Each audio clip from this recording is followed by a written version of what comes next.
this morning with my mind stayed on Jesus. I woke up this morning with my mind.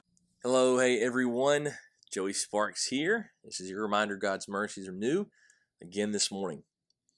Hebrews chapter 12 contains the final of the 5 warning passages. And remember, warnings are not always bad. Warnings are good when they come from a trustworthy source about a legitimate problem, and then we listen to those warnings. Now, he spent the whole book building off of what he introduced in chapter 1 and verse 2. In these last days, he has spoken to us by his Son. He's spoken to us through his Son, Jesus Christ. And he's built this whole argument about the Son's superiority, how the Son is better than all these aspects of the old covenant, how the Son is a better high priest, and because of his superior sacrifice, he now has that priesthood, and it's active in representing us before God and representing God before us. So chapter 12, he goes through a lot of practical things. Then he gets into verse 24, and he's going to say, listen, Abel paid for his faithfulness to God with his blood. Well, so too did Christ. And Christ's blood is even more special than Abel's.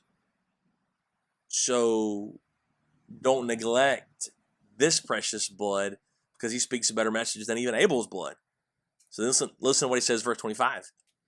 See that you do not refuse him who is speaking. For if they did not escape when they refused him who warned them on earth, how much less will we escape if we reject him who warns from heaven? Wow, what a construction. So because of the better message, the better blood, even than Abel's, don't refuse him who is speaking. The whole book's been about the Son who's speaking. And now God has once and for all communicated and spoken his message through his Son. So now don't refuse him. Don't keep those ears plugged up.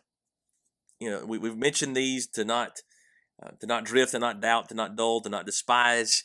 And now he says you don't refuse, or you don't defy, if you want to keep the D's going. Don't defy the message, because it's greater. Now here's why you can't.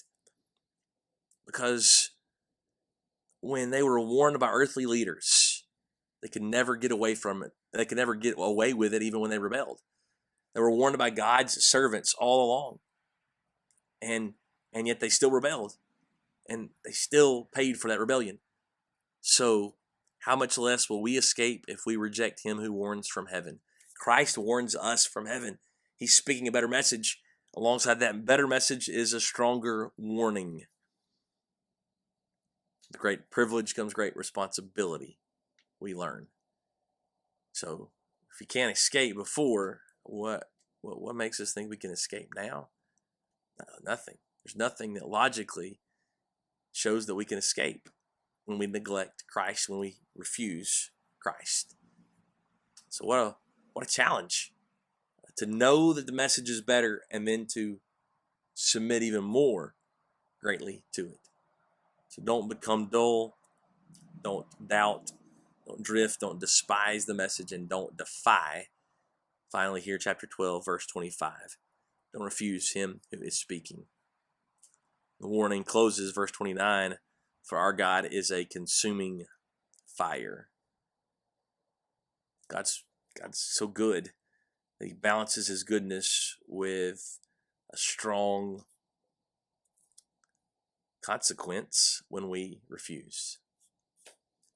We thank you so much for your time, and it's our prayer that God's timeless word will be your meditation all day today. I woke up this morning with